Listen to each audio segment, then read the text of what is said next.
국민들에게 지금은 1, 2위를 달리고 있는 두 후보 모두 청혼하는 단계라고 보셔도 돼요. 청혼할 때는 뭐 손에 물 한 방울 묻히지 않게 해줄게 이런 얘기가 난무하지만 결혼하면 어때요? 손이 물에 절어 있죠. 네, 안녕하세요. 경제박사 식구 여러분 반갑습니다. 정치적으로 판단하는 문제하고 실제 장부상의 현황하고는 좀 다를 수 있거든요. 어쨌든 구애를 하는 쪽이니까 국민들에게 지금은 1, 2위를 달리고 있는 두 후보 모두 청혼하는 단계라고 보셔도 돼요.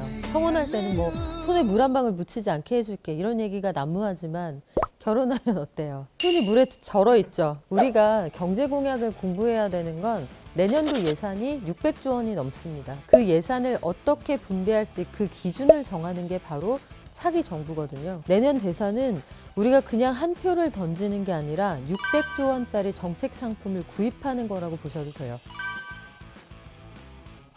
부동산과 관련해서는 더불어민주당의 이재명 후보는 국토보유세를 주장을 하고 있어요. 전체 땅을 가지지 않은 90%는 땅을 가진 10%가 난 세금을 가지고 기본소득을 받을 수 있다. 상호 윈윈이다 이렇게 주장을 하고 있는 거고요. 만약에 이 제도가 수용이 된다고 하면 현재 재산세 플러스 종부세로 돼 있는 이 땅과 관련된 요 세금이 재산세 플러스 국토보유세 이렇게 재편이 되는 거고요. 주택은 최고 세율이 지금 6%인데 땅은 세율이 낮단 말이에요. 그리고 용도에 따라서 더 깎아주기도 하니까 이재명 후보 측은 이게 합리적이지 않다고 보는 거죠. 윤석열 후보 쪽은 종부세를 전면 재검토한다고 합니다. 왜 이 시점에 이런 얘기를 열심히 하고 있느냐. 윤석열 후보가 종부세를 전면 재검토한다는 말을 꺼낸 건 딱 종부세 고지서 나오기 직전이었습니다. 그러니까 종부세가 역대급으로 올라갈 거다라는 이런저런 보도가 나오니까 여기에 불만을 가진 사람들의 결집을 노리고 하는 이야기죠. 근데 실질적으로 보면 종부세는 두 가지 측면이 있어요. 한 가지는 한정된 재화 그리고 인프라가 몰아준 집값의 가치를 좀 나누자는 측면이 있습니다. 국세를 지방교부세화해서 지방으로 내려보내게 되는 건데 서울에서 제일 많이 내지만 그래서 혜택을 제일 많이 보는 건 전남, 전북 이런 지역들입니다. 그런데 1가구 1주택자들은 폭탄이니 뭐니 하지만 사실 세부담이 그렇게까지 크게 늘었다고 보기는 어렵습니다. 반면에 다주택자 쪽으로 가면 얘기가 완전히 달라집니다. 합리적으로 따져보면 이 사람들이 강남에 한 채 그리고 강남 이외의 지역에 한 채 이렇게 두 채의 아파트를 가지고 있다고 쳤을 때 종부세 부담이 올해 기준으로 대략 2천만 원대 초반에서 앞으로는 한 6천만 원 이상으로 올라간다고 하거든요. 딱 이런 생각을 할 수가 있겠죠. 아, 전세 올려야겠다. 월세 더 받아야겠다.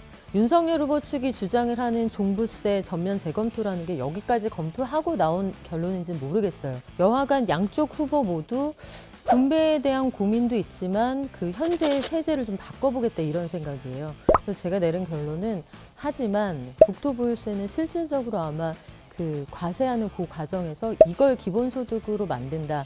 이 과정이 좀 쉽지는 않을 것 같고 윤석열 후보가 이야기하는 종부세 전면 재검토는 6월 1일 이 과세일 기준 전에 세제가 바뀔 가능성이 있거든요. 그러면 시장일 때 대혼란이 있을 수가 있겠죠. 이재명 후보는 기본주택을 한다고 하고 윤석열 후보는 원가주택을 한다고 하거든요. 이름도 너무 비슷하죠. 이재명 후보 쪽은 기본 시리즈, 기본주택은 어떻게 한다는 거냐면 250만 호를 임기 중에 공급을 한다. 근데 그중에 100만 호는 임대주택으로 공급을 하겠다. 이 임대주택은 굉장히 저렴한 월세를 내되 역세권에서 멀지 않은 곳에 만들 거니까 굉장히 직주 근접 이런 것들 꾀하기에 좋다. 무주택자들에게 1순위로 이 집을 공급을 한다는 거예요. 근데 역세권에 굉장히 좋은 집을 공급하는데 아주 낮은 임대료로 그걸 공급할 수 있겠느냐. 역세권이 부족하면 역을 지어서 역세권을 만들면 된다. 이런 얘기를 했는데 판단은 여러분한테 맡길게요. 이번에는 윤석열 후보의 원가주택. 이것도 사실 비슷해요. 이재명 지사의 그 주택공급 정책하고 똑같은데 요건 내용이 어떻게 다르냐. 청년들부터 그리고 신혼부부부터 공급을 한다는 거예요. 그리고 두 후보 모두 그 무주택자에 대한 배려는 충분히 이해가 되는데 250만 호라는 집이요. 1기 신도시 만들 때 분당하고 일산에 공급된 주택의 총량하고 비슷하거든요. 그러니까 두 후보가 이야기하고 있는 건 모두 굉장히 이상적이지만 현실성이 좀 떨어진다, 이런 생각을 가지고 있습니다. 포퓰리즘 맞고 퍼주기 맞죠. 지금 구애를 하는 단계니까 모두에게 표가 너무 절실하고 박빙의 승부가 펼쳐질 것으로 예상이 되잖아요. 한 표 한 표가 귀하기 때문에 그들이 내놓는 모든 정책들은 다 포퓰리즘입니다. 그게 아니라고 하면 저는 그게 거짓말인 것 같은데, 이 새끼한테 입만 벌리면 거짓말이 자동으로 나와. 그 와중에 어느 쪽의 공약이 그래도 상대적으로 나은가, 세수에 상대적으로 무리가 없을 것인가, 이런 것들 우리가 따져봐야 600조 원, 5년짜리, 3천조 원짜리 정책 상품을 제대로 구입할 수 있게 되는 건데, 기본소득에 대해서 한번 볼게요. 청년 기본소득, 그리고 청년 보장금. 이재명 후보가 내놓은 청년 기본소득, 요거는 그 연간 200만 원까지 청년한테 지원을 한다는 거예요. 일정 부분 노동으로부터 벗어나서 미래를 준비할 시간을 주자. 본인은 그래서 이런 지원금이 필요하다고 주장을 해요. 본인이 어렵게 공부할 때 내가 공장에 안 가고 공부할 수 있으면 더 잘할 수 있을 텐데, 이런 안타까움이 들어있다고 하는데, 그런 부분에 대한 공감이 있습니다만 연간 200만 원씩 줄 수 있는 그 세수를 어디에서 확보할 거냐. 윤석열 후보의 경우에는 청년 도약 보장금, 이거 50만 원씩 최대 8개월까지 주겠다는 거예요. 아마 취업을 준비하는 과정 내내 지원을 한다는 것 같은데, 그러면 총액은 400만 원이잖아요. 이재명 후보보다 받고 더블로 갔네요. 그런데 청년들에게 여러 가지 지원책을 주는 거는 현금성 지원보다 기회 아닐까, 저는 그런 생각이 들거든요. 돈도 주고 기회도 주면 좋은데 그 두 개가 어려우면 저는 기회가 더 맞다고 봐요. 그래서 지금 당장에 200만 원, 400만 원보다 앞으로 2천만 원, 4천만 원 벌 수 있게 해주는 경험을 쌓게 해준다든지, 그래서 그걸 통해서 내가 내 이력서에 꿈으로 한 단계 더 가까이 갈 수 있는 그런 발판을 만들어주는 게 중요하다고 보거든요. 지금 TBS에서 하고 있는 한 가지 프로그램 전 되게 괜찮다고 보는 게, 저희 유튜브 요원들이 있습니다. 대학생도 있고 대학 졸업한 친구도 있는데, 여기에서 이제 이 실물을 쌓는 거죠. 자막도 달아보고 만들어 본 다음에 편집하고 이런 것들을 포트폴리오로 만들어서 다른 기업에 지원도 할 수가 있고요.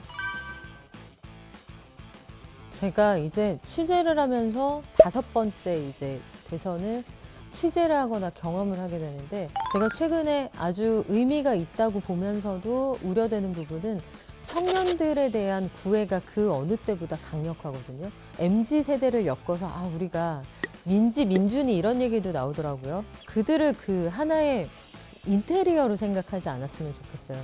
민지가 하자는 대로 해보자. 그거는 민지들이 원하는 것 같지 않거든요. 청년들이 원하는 바는 현장에서 좀 직접 들어보시고, 기회, 앞으로 내 삶이 어떻게 달라질 수 있는지 청사진을 보여주는 쪽으로, 그러니까 현금 당장 몇백만 원 이렇게 지원하는 것보다는 그게 훨씬 중요하다는 생각이 드는데, 그리고 청년들이 모두 하나의 지향점을 가지고 있지 않거든요, 절대. M세대하고 G세대를 하나로 묶는 것도 저는 좀 무리가 있다고 봅니다. 시대의 화두를 던진 건 심상정 후보의 주 4일제라고 봐요. 전문직들을 중심으로는 이미 자리를 잡고 있지만 여기에 현실적인 고민들이 필요하거든요. 심상정 후보는 이제 국민들이 주 4일, 이 과도한 노동에서 좀 벗어날 때가 됐다고 얘기를 해요. 우리가 주 52시간제도 너무나 당연한 것 같지만 그걸 법적으로 규정하는 데에도 그렇게 진통이 걸렸던 거고, 그래서 충분히 일자리가 공급되고 있느냐, 제조업에서 절대 시간이 투입돼야 나오는 생산량을 어떻게 확보를 하면서 주 4일제를 가져갈 수 있느냐, 심상정 후보는 여기에 대해서 좀 더 정밀한 답을 해줄 필요가 있다고 봐요. 아주 마이크로한데 사람의 삶을 당장 바꿀 수 있는 것들부터 좀 챙겨줬으면 한다는 생각이 들어요. 부동산에서는 공급은 당연히 늘려야죠. 당연히 늘려야 되는데, 아파트라는 그 공간에서 층간소음 때문에 번번이 사람이 인명사고가 난단 말이에요. 층간소음이 나서 사람이 죽어나가는 아파트를 짓도록 방치해서는 안 되는 거죠. 어느 후보가 집권한 이후에 지은 아파트에 가보니까 여기는 층간소음 없다, 사람 죽어나가지 않는다, 이런 게 굉장히 와닿는 공약이 아닐까, 저 오히려 그런 생각이 들어요. 여기서는 기저에 깔려있는 건 건설사들의 로비로부터 내가 당당해지겠다, 후보의 이런 약속이 하나 필요할 거고요. 또 한 가지는 청소년들 이야기하고 청년들 이야기하지만 이 친구들을 안전하게 보호하면서 경력도 만들어줄 수 있도록 교육제도, 현장 실습제도 전반을 교육부가 완전히 그립을 쥐고 안전하게 확보하도록 하겠다. 거의 공짜로 갖다 쓸 수 있는 인력이 필요한 굉장히 열악한 사업장을 중심으로 아이들을 받고